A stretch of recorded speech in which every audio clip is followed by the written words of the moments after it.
1947లో మన దేశానికి స్వతంత్రం వచ్చే నాటికి డాలర్తో రూపాయి మారకం విలువ ₹3.30 ఉండేది. 30 సంవత్సరాల తర్వాత అంటే 1977లో ₹8కు చేరింది.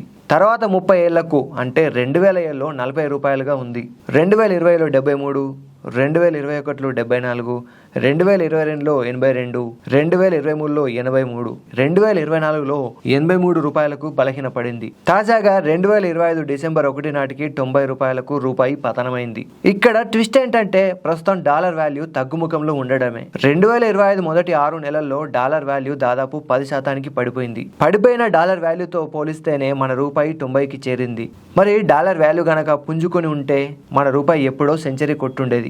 రూపాయి విలువ పడిపోతే మొదట ప్రభావితమయ్యేవి దిగుమతులే. చమురులో 90%, వంట నూనెల్లో 60% విదేశాల నుంచే దిగుమతి చేసుకుంటున్నాం మనం.